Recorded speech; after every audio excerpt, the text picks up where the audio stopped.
Okay, so we've taped off the horizon. I'm going to get the big brush, clean water, and wet the paper above that tape. And I'm going to turn on that light so I can see what I'm doing. So it needs to be plenty of water, unless it's cold, and then it's not so much. So it's got a nice sheen, it's got no puddles, it's taped down well. Move those out the way. Right. So we're doing the black and white one. So really what I want is at the top darker, and then pull it down in a bit of a graduated wash.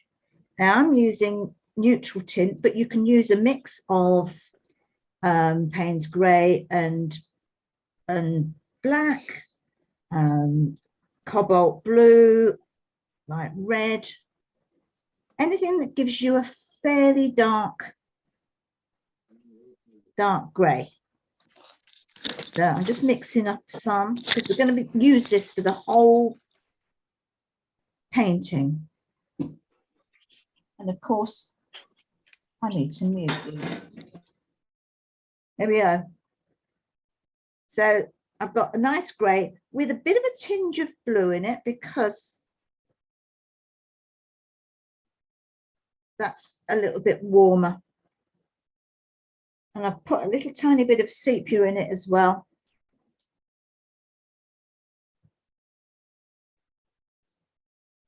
Okay, so starting at the top, just draw a line across. Leave a little bit of light in that bit there, and another little bit of light in that bit there. So I've just pulled one across from there and one across from there. They're beginning to merge, which is fine. And then again, I want it to look as if it's lines of clouds. And that's all there is to it. I'm going to darken that top bit just a bit.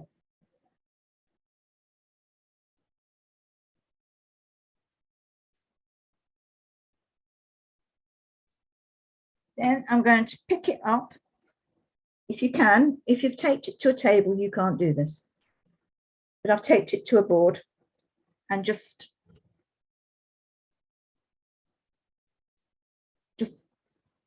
tip it so that it runs.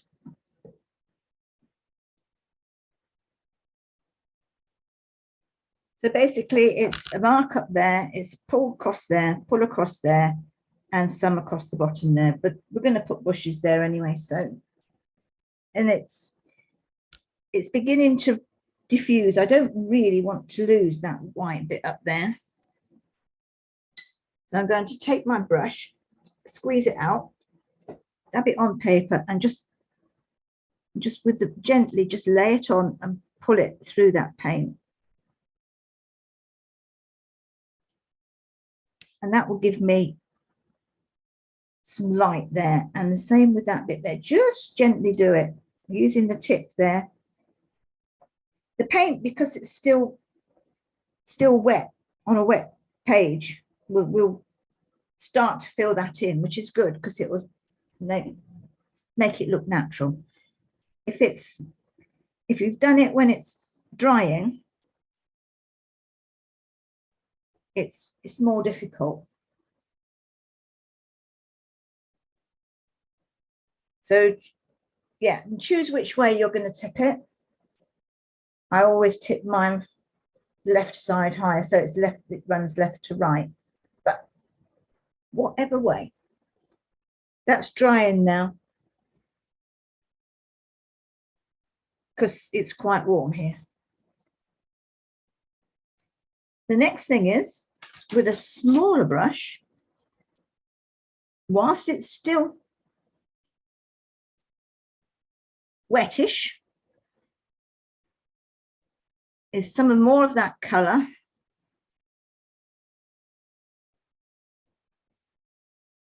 because we're going to do the bushes and we need them to blend in. So I'm just going to do a tiny little line along where the tape is, and you can see it's all bleeding upwards. I'm just going all along, varying the height a bit, but not doing it very high because it's going to go on its own. And it's darker than the sky was, darker than the sky mix a little bit. I just put a little bit more Payne's grey and sepia in, and it's just making it really dark along that bottom line and hoping that the tape has not let it seep underneath. And then I'll now let you catch up. We're going to dry brush the water, remove the tape, and I've dried the rest of it. My brush is dry and my paint is fairly dry, and I'm looking for a sparkly, skipped appearance. I've worked out where the lightest part of my water is, which is just here, so I want it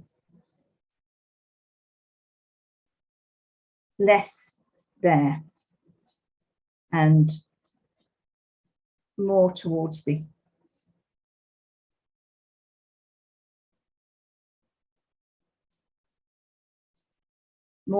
outside.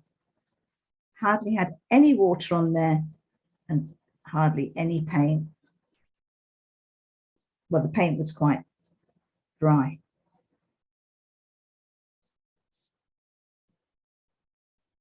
I have gone across in places because there's no sun to be reflected, but I'm trying to darken the edges a little just to show a difference.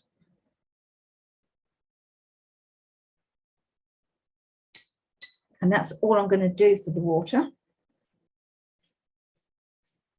I might just do, actually, I'm just going to do a solid piece there because I want to reflect the bird. And it's a job to see if he's on the sparkly bit.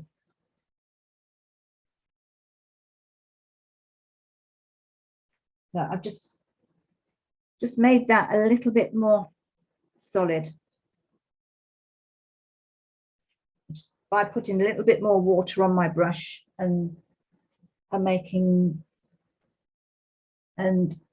moving that paint about that was on there.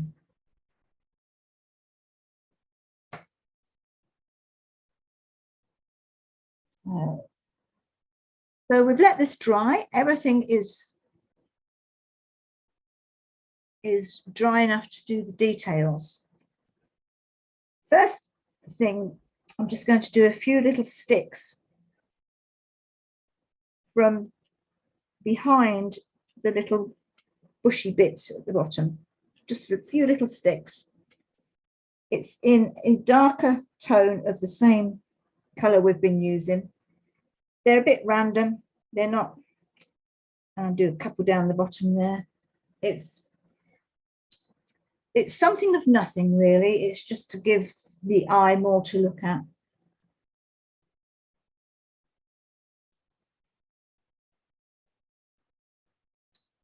And we need to put in this clump of grass, and that clump of grass has got to be level with on the same plane as the horizon.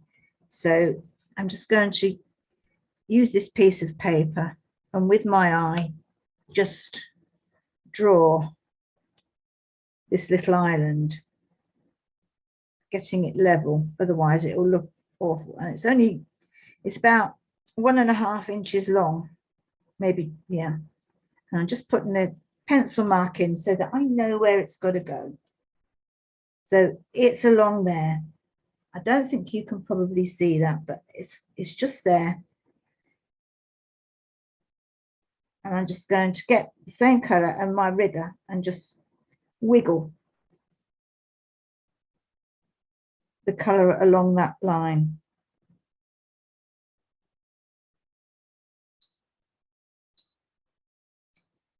And I'm just going to, with a clean and damp brush, just brush the bottom of it so that it merges in.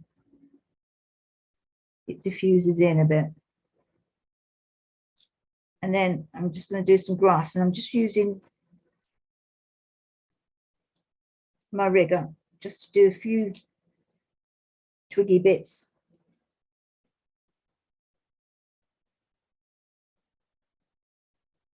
on there.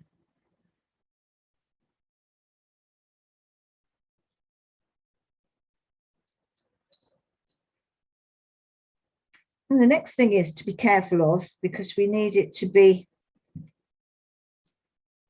perpendicular and not leaning, is the pole.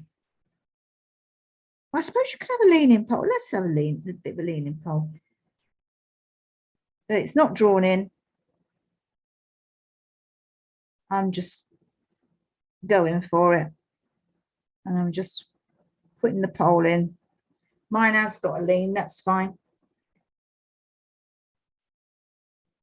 And we just need the reflection at the same angle.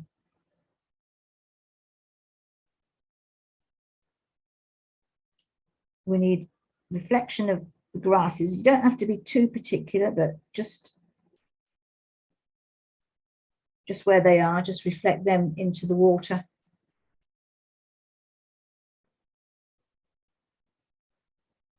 Now I'm going to do some grasses at the corner here, coming right down from where you've put your masking, your tape.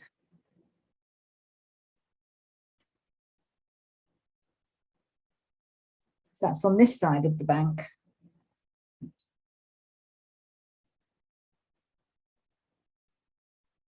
And I'm just doing the, the wild oak grasses. You just got little V's.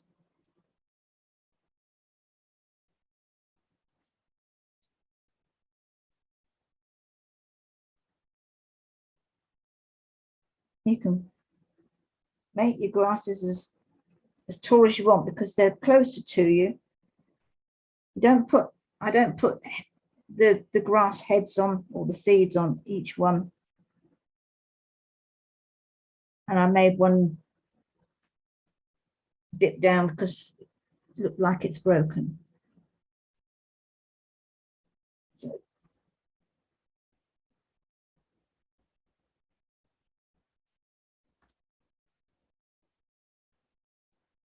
and I'm just doing a few bits of grass down at the horizon level. Really, it's just a suggestion.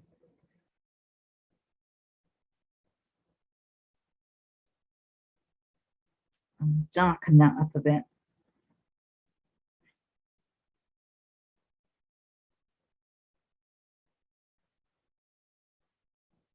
And I'll put another pole in there. Just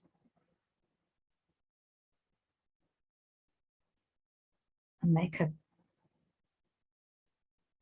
reflection. That one's not as far. That doesn't come all the way out. And with a clean damp brush, I'm just going to go over these two reflections and just agitate them a bit so you blur the edge.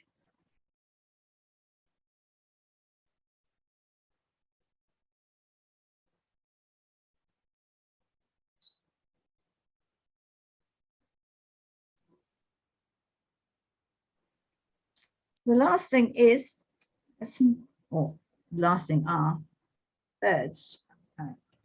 But I've got 1, 2, 3, 4, 5, 6, 7 flying and 1 down by the water. Do we want to practice birds before we start? So, having practiced our ducks and the size that we want them to be, unless you want pterodactyls or something, we'll make a start. So I'm going to have my ducks come in from left over to the right so that your eye goes with it. So the first one is just above here. So it's got a little body. And then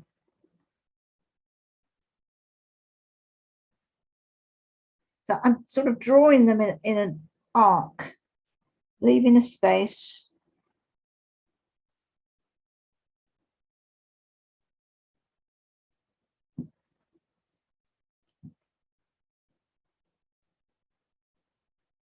Putting wings at different angles. 1, 2, 3, 4. Sometimes getting a bit smaller so it looks like they're a bit further away.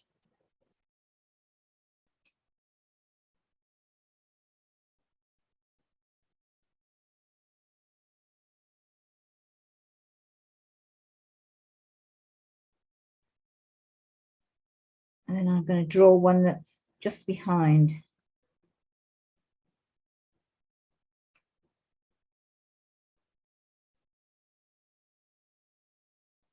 So I've got my 1, 2, 3, 4, 5, 6, 7. I've got my ducks in the air.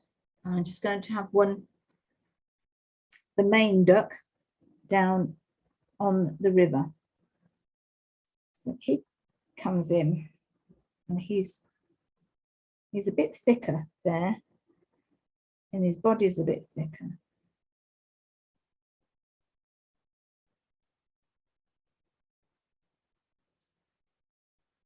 So he's there, and now I need to do his reflection.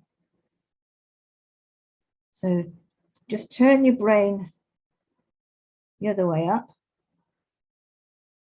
and paint him again. Then with a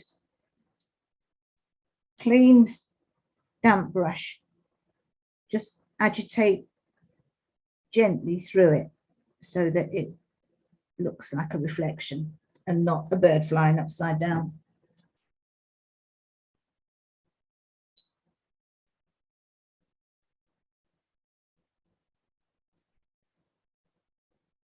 And I think I'm just going to darken this side of the post because this my light is coming from the right.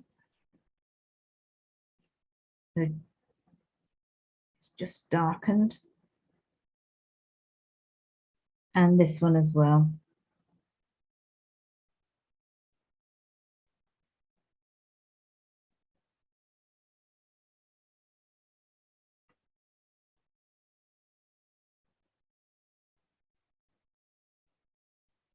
Just made it a bit thicker by doing that as well.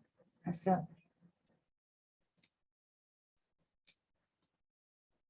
I think it's going to make him a bit darker, going over this, not going out of the lines, just making him a bit darker. He is the main focus.